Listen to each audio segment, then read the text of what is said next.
Hey everyone, this is Ritu Sharma and welcome to Bright Future Academy. So today we are going to discuss a story, Glimpses of India. तो अब हम start करते हैं। सबसे पहले आपने देखा होगा कि ये स्टोरी जो है ना, ग्लिम्सेज ऑफ इंडिया, इसमें 3 पार्ट है ना। फर्स्ट वाला आपने देखा है बेकर फ्रॉम गोवा, सेकंड है Coorg and T from Assam. तो आज हम फर्स्ट वाला पढ़ने वाले हैं, फर्स्ट वाला पार्ट। ठीक है, तो जैसा कि आप लोग देख रहे हो, यहाँ से ये लेसन स्टार्ट हो रहा है। A baker from Goa. तो पहली लाइन में दिया हुआ है, this is an pen portrait of a traditional Goan village baker who still has an important place in a society. तो इसमें ये बता रहा है कि पेन पोर्ट्रेट मतलब क्या होता है। पेन पोर्ट्रेट मतलब होता है किसी पर्टिकुलर चीज के बारे में बात करना। ठीक है, जैसे कि यहाँ पे बताया गया कि जो गोवा है उसके बारे में बात करी गई है, जहाँ गोवा में बेकर जो रहते थे उनके बारे में बात की गई है। Who still has an important place in a society, जिनका आज भी हमारे समाज में, सोसाइटी मीन्स क्या होता है, समाज में, आज भी हमारे समाज में क्या है, एक विशिष्ट स्थान बना हुआ है। ठीक है, नेक्स्ट दिया है इसमें, our elders are often heard, हमारे जो एल्डर्स हैं वो सुने जाते हैं आज भी। रिमेनिशिंग नॉस्टैल्जिकली, मतलब ये जो लिखा हुआ है इसका मतलब होता है thinking fondly of the past. ठीक है, यानी अपने पास्ट के बारे में बात करते हुए सुने जाते हैं। आप लोगों ने भी सुना होगा, जब आपके दादाजी वगैरह होते हैं तो आप लोग सुनते हो, वो अपने टाइम की बातें बताते हैं आपको। तो वही ये लोग क्या करते हैं, सुना जाता है बात करते हुए उनको, अपने पुराने टाइम की बात करते हुए, है ना। About those good old Portuguese days, यानी पुर्तगाली, जब ये जब की स्टोरी है, जब इसमें ये बताया गया था जब गोवा था ना जो, तो वो किसके अंडर में था, पोर्टुगीज के अंदर में था। ठीक है, तब के टाइम की स्टोरी है, तो उस टाइम की बातें कर रहे होते हैं। The Portuguese and their famous loaves of bread, यानी जो पोर्टुगीज होते हैं उनके बारे में, एंड इनके जो फेमस लोब्स ऑफ ब्रेड, यानी जो ब्रेड होते थे, जब उस टाइम पे जो ब्रेड बनते थे और ब्रेड वाले जो बेकर आते थे, उनके बारे में क्या हो रहा है बता रहे हैं ये। ठीक है, those eaters of loaves might have vanished but the makers are still there। ये बोल रहे हैं कि जो ईटर्स थे, ईटर्स मीन्स क्या होता है, खाने वाले, ईटर्स मीन्स क्या है, खाने वाले, यानी जो ब्रेड के उस टाइम पे खाने वाले थे वो तो अभी क्या हो चुके हैं, वैनिस्ड। वैनिस्ड मतलब क्या होता है, गायब हो चुके हैं, यानी जो पोर्टुगीज हैं अब उनका शासन खत्म हो गया, अब तो है नहीं है, तो वो लोग तो अब क्या हो गए, वैनिस्ड मतलब गायब हो चुके हैं। But the makers are still there, लेकिन उसके मेकर्स, मेकर्स मीन्स क्या होता है, बनाने वाले, तो उनके जो मेकर्स हैं वो अभी भी कैसे हैं, स्टिल मतलब अभी भी मौजूद हैं। ठीक है, आगे, we still have amongst us the mixers, the molders and those who bake the loaves। अब इसमें ये बता रहे हैं कि यहाँ पे अभी कौन कौन मतलब एग्जिस्ट करता है। तो मिक्सर्स, मिक्सर्स मीन्स कौन होते हैं बताओ, आप लोगों को मैं ऑलरेडी बता भी चुकी थी।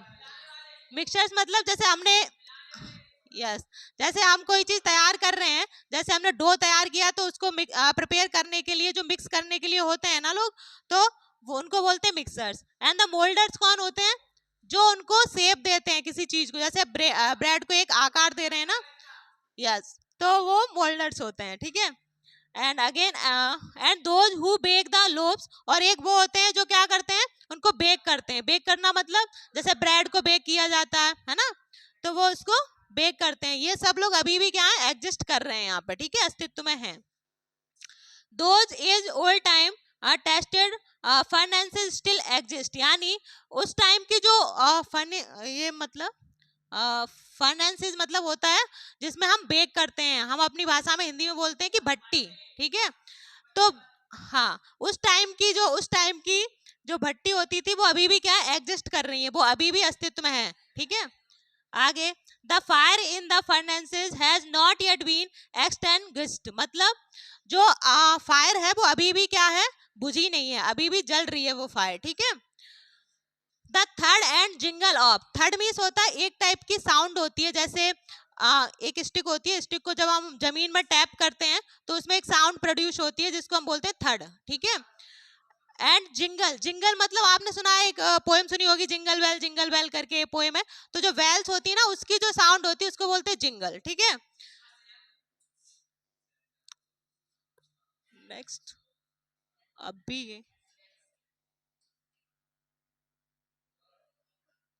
बस, ठीक है, ओके, यहाँ से एक मिनट पहले फ्रीज कर लें दो अच्छे से, ठीक है। अब देखो, द ट्रेडिशनल बेकर्स बैम्बू, अभी अभी मैं आपको लास्ट पढ़ा के गई थी कि वो जो साउंड, मतलब जब भी हम जमीन में टैप करते हैं किसी स्टिक को तो वो एक साउंड आती थी, उसको थर्ड बोल रहे थे। और जिंगल की जो साउंड होती थी, द ट्रेडिशनल बेकर्स बैम्बू, वो किससे होती थी? जो बेकर आते थे उनके पास एक बैम्बू की स्टिक होती थी, उससे होती थी, ठीक है, वो साउंड। आगे, heralding his arrival in the morning. देखो हेराल्डिंग भी बताया गया क्या होता है? अनाउंसिंग, मतलब अनाउंस करना किसी के, जैसे ही कोई आता ना, जैसे आपने देखा होगा हॉकर आते हैं, है ना, तो वो आके अनाउंस करते हैं, बताते हैं खुद क्या, जैसे ही वो आते हैं तो वो बताते हैं कि जो भी वो सामान बेच रहे हैं तो उसके बारे में बताते हैं, ठीक है। तो वो अनाउंस करते हैं, जिससे हम लोगों को क्या होता है, पता चल जाता है कि कोई आया है बेचने वाला, ठीक है। In the morning can still be heard in some places. जो सुबह सुबह आते थे और उनके अराइवल का हमको कैसे पता चलता था? उनकी एक साउंड से, ठीक है, जो कि वो अपनी बैम्बू की स्टिक से करते थे। आगे, can still be heard in some places, वो कई जगह पर सुनी जाती है साउंड, ठीक है। आगे, may be the father is not alive but the son still carries on the family profession. शायद अब क्या, मे बी मीन्स शायद क्या है, अभी जो फादर थे, जैसे हमारे यहाँ पे क्या होता है, एक बिजनेस होता है ना, ठीक है, जैसे फादर का बिजनेस होता है तो किसी के फादर एक्सपायर हो जाते हैं तो उसके बाद क्या होता है, उनके जो बच्चे होते हैं वो उस प्रोफेशन को आगे बढ़ाते हैं। तो यही बोल रहे हैं कि जो फादर थे वो क्या हो चुके हैं, वो तो अभी जा चुके हैं, लेकिन उनके जो बच्चे हैं वो इस प्रोफेशन को आगे बढ़ा रहे हैं, ठीक है। आगे, these bakers are even today known as pader in Goa. इन बेकर्स को गोवा की जो लोकल लैंग्वेज होती है उसमें हम क्या बोलते हैं? पैडर बोलते हैं, ठीक है, क्लियर है। नेक्स्ट देखो, during our childhood in Goa. अब वो जो नरेटर है वो अपने बचपन की बात कर रहा है, ठीक है, जब वो गोवा में रहते थे और अपने बचपन की बात कर रहे हैं। The baker used to be our friend, companion and guide. देखो कंपेनियन मीन्स होता है साथी और गाइड मीन्स होता है पथ प्रदर्शक, ठीक है। तो उस टाइम पे क्या होता था कि जो बेकर होते थे, वो नैरेटर अपनी बात कर रहा है, जब वो छोटा था तो क्या होता था कि जब वो छोटे थे तो जो बेकर आते थे वो उनके कौन होते थे? फ्रेंड की तरह उनसे ट्रीट करते थे, वो फ्रेंड होते थे, कंपेनियन मींस साथी होते थे उनके, एंड द गाइड भी होते थे, ठीक है। आज के टाइम पे क्या होता है? आज के टाइम पे ऐसा नहीं है, हम लोग जाते हैं, हमें कोई सामान चाहिए होता है, हम लेके वापस आ जाते हैं, है ना। लेकिन पहले ऐसा नहीं था, वो एक फ्रेंड की तरह ट्रीट करते थे, ठीक है। He used to come at least twice a day. और जब वो आते थे ना बेकर, तो कम से कम दिन में कितनी बार आते थे? 2 बार। ट्वाइस मीन्स होता है 2 बार आते थे, ठीक है। हाँ, once when he set out in the morning on his selling round. एक बार तो तब आते थे जब उनको सेलिंग करनी होती थी, सुबह मॉर्निंग में अपना पूरा तैयार होकर के पूरा सामान रख करके जाते थे, ठीक है। और once when the set out in the morning, एक बार मॉर्निंग में आते थे on his selling round and then again. और फिर उसके बाद क्या होता था, जब उनकी सेलिंग हो जाती थी, पूरा सामान खत्म हो जाता था, तो रिटर्न जब वापस आते थे वो तब, ठीक है। आगे देखो, when he return after emptying his huge basket. जब वो अपनी बास्केट को एम्प्टी मतलब खाली करके आते थे, ठीक है, शाम के टाइम पे। आगे देखो, the jingle third of his bamboo woke up from sleep and bee ran to meet and greet him। तो जैसे उसकी जिंगल यानी वो साउंड होती थी, तो हम क्या करते थे, उसकी लकड़ी से, जो बैम्बू की लकड़ी से वो करता था साउंड, थर्ड की साउंड और जिंगल की साउंड होती थी। तो woke up from sleep, तो हम लोग क्या करते थे? जग जाते थे। ऐसा राइटर बोल रहा है कि हम लोग उस टाइम पे जग जाते थे, यानी एक अलार्म का काम करता था वो। आज के टाइम पे हम लोग क्या करते हैं? अलार्म लगा के रख लेते हैं, है ना। लेकिन पहले क्या होता था कि उसकी जैसी आवाज हुई वैसे ही सब जग जाते थे, ठीक है। आगे, from sleep and be ran to meet and greet him. और हम लोग क्या करते थे? वहां पे दौड़ करके जाते थे उसके पास में और उसको ग्रीट करते थे। ग्रीट करना मतलब हाय हेलो करना, ठीक है। तो उससे जाके यस, है ना। वाई वाज इट सो, ऐसा क्यों था? अभी राइटर बोल रहा है ऐसा क्यों था, हम जाते थे सुबह भाग के। आज के टाइम पे तो ऐसा होता नहीं है, हम बस जाते हैं सामान लेके आ जाते हैं, लेकिन ऐसा क्यों था, ठीक है। Was it for the love of the loaf, क्या ये उस लोफ के लव की वजह से था? मतलब हम लोगों को वो ब्रेड इतने पसंद थे इसलिए हम जाते थे क्या? ठीक है, नॉट एट ऑल, बिल्कुल भी ऐसा नहीं था, ठीक है। आगे, the loaves were bought by some पास्किन और बास्तीन, यानी जो लोब्स होते थे उनको वॉट करने का, वॉट मतलब खरीदने का काम कौन करता था? सम पास्किन और बास्तीन, यानी पास्किन और बास्तिन करते थे। अब ये पास्किन और बास्तिन कौन है बताती हूँ, ठीक है। The maid servant of the house, यानी जो मेड सर्वेंट होती थी वो होती थी, उनको क्या बोला जाता है, पास्किन और बास्तिन, ठीक है। नेक्स्ट देखो, yes, what was longed for were those bread bangles which was choose carefully. और हम लोग क्या करते थे, जो ब्रेड बैंगल्स होती थी, ब्रेड बैंगल्स जानते हो, ऐसा ब्रेड जिसकी शेप कैसी हो, बैंगल्स की तरह होती है, जैसे चूड़ियां होती है ना वैसी, ठीक है। तो हम लोग उसको बड़ा ही केयरफुली चूज करते थे, ठीक है, जाते थे और बड़ी केयरफुली, यस। आगे, sometime it was sweet bread of special make, कभी कभी क्या होता था, हम स्वीट मतलब एक टाइप के जो मीठे से ब्रेड रहते हैं वो, उनको भी हम क्या करते थे, केयरफुली चूज करते थे। आगे देखो, the baker made his musical entry on the scene with the jing jang sound of his specially made bamboo staff. तो जो बेकर होता है वो म्यूजिकल एंट्री करता था एक संगीत के साथ, समझ रहे हो ना, संगीत तो होगा ही क्योंकि वो एक तरह की साउंड प्रोड्यूस करके आता था, जिंग जैंग करके, ठीक है। Sound of his specially made bamboo step, step means क्या होता है, स्टिक, यानी जो छड़ी थी वो, ठीक है। One hand supported the basket on his head and the other banged the bamboo on the ground. तो एक हाथ से तो वो क्या करता था, अपनी जो बास्केट होती थी जो सर पर रख के लाता था, उस बास्केट को सपोर्ट करता था, यानी उसको पकड़ता था, और एक हाथ से क्या, जो स्टिक होती थी हाथ में, उसको उसको जमीन पे रखता था, ठीक है। One hand supported the basket and his head and the other banged the bamboo on the ground। और अदर हैंड से क्या करता था, दूसरे हाथ से वो जमीन पर स्टिक को टिका के खड़ा हो जाता था, ठीक है। He would greet the lady of the house with good morning and then place his basket on the vertical bamboo। फिर वो क्या करता था, he would greet the lady of the house, यानी जो खरीदने के लिए वहां पे जाती थी, सामान खरीदने के लिए उससे, तो उनको पहले ग्रीट करता था, good morning, and then place his basket on the vertical bamboo. और वर्टिकल मतलब अपनी बैम्बू की जो लकड़ी होती थी उसको सीधा खड़ा करके उसके ऊपर उसको टिका लेता था, किसको, बास्केट को, ठीक है। We kids would be pushed aside with a mild revoke and the, देखो revoke means क्या होता है, an expression of the disapproval, a scolding। revoke मतलब होता है एक छोटी सी फटकार लगा देना, ठीक है, हल्की सी, ऐसा नहीं बहुत तेज डांट रहे हो उसको, हल्की सी फटकार लगाना। तो हम जो किड्स होते थे वो क्या करते थे, हम लोगों को pushed aside with a mild rebuke and the loaves would be delivered to the servant. हम लोगों को थोड़ी सी फटकार लगा करके हटा दिया जाता था साइड में, और जो सर्वेंट आते थे उन लोगों को क्या वो लोग खरीदते थे सामान उनसे, ठीक है, बच्चों को हटा दिया जाता था साइड में।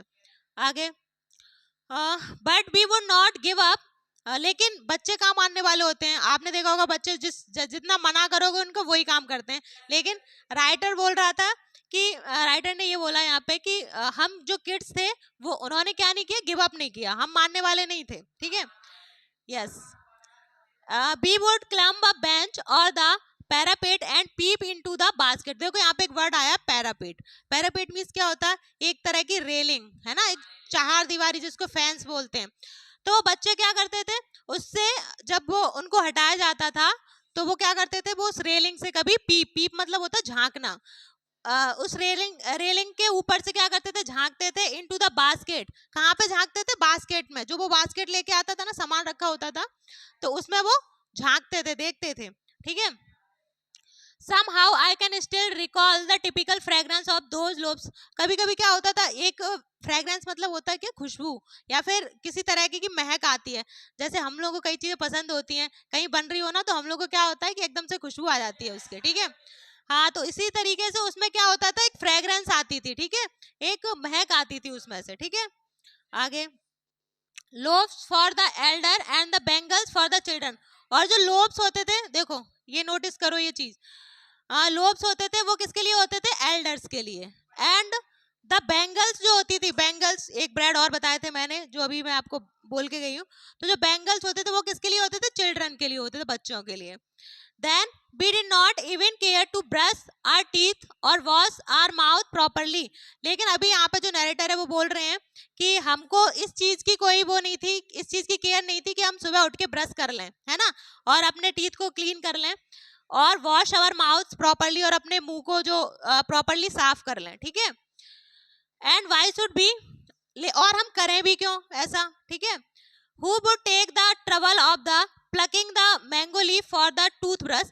अब राइटर बोल रहा है कौन इतनी दूर तक जाए, मैंगो ट्री होती है उसकी जो ब्रांचेज होती हैं है ना, उसको लेके आए, फिर उससे हम ब्रश करें। आज के टाइम पे भी करते हैं ना लोग बाग, हमने अभी भी देखा है, अभी भी करते हैं, ठीक है। हाँ, and why was it necessary it all, और ये जरूरी भी क्यों है, ये सब करना जरूरी क्यों है। The tiger never brushed his teeth, tiger क्या कभी ब्रश करता है अपने दांतों पे, कभी नहीं करता, ठीक है। Hot T could wash and clean up everything so nicely, यानी जो हम अभी हॉट टी पियेंगे ना, गरम गरम चाय पियेंगे, तो उससे क्या हो जाएगा, हमारा मुंह तो ऐसे ही साफ हो जाएगा, क्लीन हो जाएगा। सो नाइसली आफ्टर ऑल, बहुत अच्छी तरीके से साफ हो जाएगा चाय पीने से, ठीक है। अब नेक्स्ट, यस मेरा ही है, ठीक है, थोड़ा और। अभी देखो, मैरिज गिफ्ट आर मीनिंगलेस, यानी ये बोल रहा है यहाँ पे कि marriage gift are meaningless without the sweet bread known as the bol, just as a party or feast loves its charm without bread. ये कह रहा है कि जो भी शादियां होती थी उस टाइम पर, तो वो सब अगर ब्रेड नहीं होते थे वहां पे, ठीक है, तो वो कैसी होती थी, मीनिंगलेस होती थी, बेकार की होती थी। यहाँ पे मीनिंगलेस का मतलब क्या हो रहा है, जैसे आज हम कभी बर्थडे पार्टी में जाते हैं और वहां पे अगर केक ही ना हो तो हम लोग क्या कहते हैं, बेकार की पार्टी, इसमें तो केक ही नहीं है, ठीक है। तो वैसे वहां पे इतना इसकी इंपॉर्टेंस बहुत ज्यादा थी ब्रेड की, ठीक है। तो meaningless without the sweet bread known as the bol, एक टाइप का ब्रेड और यहाँ पे बताएगा जिसको हम बोल बोल रहे हैं, ठीक है। ये देखो आएगा आपके में, तो देख लेना बोल, ठीक है। तो ये कब होता था, मैरिज पार्टी वगैरह में नेसेसरी होता था, ठीक है। जस्ट एज अ पार्टी और अ feast loves its charm without bread, बिना ब्रेड के वो कोई शादी मानी नहीं जा रही थी वहां पे, कि मतलब ब्रेड नहीं हो शादी में तो वो तो मीनिंगलेस है, ठीक है। मीनिंगलेस मतलब अभी बताया मैंने, मीनिंगलेस मतलब बेकार की चीज है, ठीक है, बेकार है, मजे नहीं आ रहे हमें उसमें। आगे, ठीक है। Not enough can be said to show how important a baker can be for a village, ये बताना देखो वो कितने इंपॉर्टेंट थे, ये सारी चीजें हम ऊपर देख रहे हैं कि उन्होंने क्या किया, देखो शादी में ब्रेड होना कितना कंपलसरी था वहां पे, है ना, नेसेसरी था, है ना। तो ये बता रहे हैं हमको ये चीज कि मतलब वहां पे बेकर कितने इंपॉर्टेंट थे, ठीक है, उस टाइम पर। Part said to show how important, वो कितने इंपॉर्टेंट थे, a baker can be for a blaze, एक गांव में बेकर होना कितना इंपॉर्टेंट था, ठीक है। The lady of the house must prepare sandwiches on the occasion of her daughter's engagement, जो घर की लेडीज होती थी वो क्या करती थी, वो जैसे घर में उनकी बेटी की एंगेजमेंट होती थी तो वो क्या करती थी, उसके लिए सैंडविच तैयार करते थे, ठीक है, उसमें सैंडविच होना कंपलसरी होता था, ठीक है। केक्स एंड द बोलीनाज, अच्छा देखो एक ये इंपॉर्टेंट है, बोलीनाज, बोलीनाज क्या होता है, बोलीनाज होते हैं कुकीज, है ना, कोकोनट कुकीज, हाँ कोकोनट कुकीज होते हैं, उनको बोलते हैं बोलीनाज, ठीक है। तो cakes and the bolinhas are a must for Christmas at as well as other festivals, यानी क्रिसमस के टाइम पर क्या होता था, बोलीनाज बहुत ज्यादा इंपॉर्टेंट रहते थे उस टाइम पर, अभी बताया मैंने बोलीनाज क्या होते थे, कुकीज होते थे, ठीक है।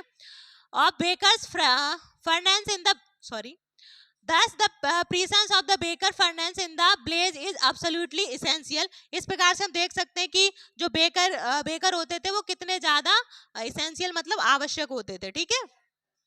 आगे, द बेकर और bread seller of those days had a peculiar dress known as the kabai, देखो मोस्ट इंपोर्टेंट है ये, इसमें बता रहे हैं, यस। द बेकर और ब्रेड सेलर, यानी जो ब्रेड सेलर होते थे वो क्या करते थे, दो उन दिनों में एक टाइप की ड्रेस पहनते थे, क्या पहनते थे, ड्रेस, और उस ड्रेस का नाम था कबाई, क्या होता था, कबाई।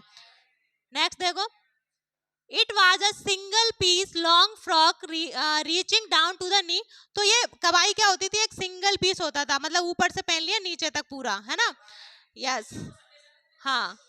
तो वो एक सिंगल पीस होता था, लॉन्ग पीस होता था, फ्रॉक जैसा, reaching down to the knee, जो कि घुटनों तक आता था, कहाँ तक आता था, घुटनों तक, नीज तक आता था, ठीक है। In our childhood we saw bakers wearing a shirt and trousers which were shorter than full length ones and longer than half pants. अब इसमें आगे बता रहा है कि हमारे चाइल्डहुड में, उसके बचपन की बात कर रहा है, वी सा बेकर्स, उन्होंने बेकर्स को कैसे देखा था, वो क्या पहनते थे बेकर्स, शर्ट पहनते थे एंड अ ट्राउजर, और एक ट्राउजर पहनते थे, एक शर्ट पहनते थे और एक ट्राउजर, है ना, which were shorter than full length ones and longer than half pant. और वो ट्राउजर कैसा होता था, यानी जो पैंट होता है ना हमारा, पैंट कहाँ तक होता है, नीचे तक होता है, बिल्कुल पैरों तक, ठीक है। तो वो पैरों से तो थोड़ा ऊपर होता था, और जो हम शॉर्ट्स पहनते हैं, नेकर वगैरह पहनते हैं, उससे थोड़ा बड़ा होता था, ठीक है। यस, हाँ वही बोलते हैं। तो इस टाइप का होता था। Even today anyone who wears a half pant which reaches just below the knees invite the comment that he is dressed like a pader. अब ये बोल रहे हैं कि अभी भी अगर हमें ऐसी कोई ड्रेस पहने दिख जाए, तो हम अभी भी यही कहते हैं कि ये कौन हो सकता है, बेकर हो सकता है, बेकर जैसी ड्रेस पहन रखी है इसने, ठीक है। तो अभी भी यही कमेंट आता है उसके लिए।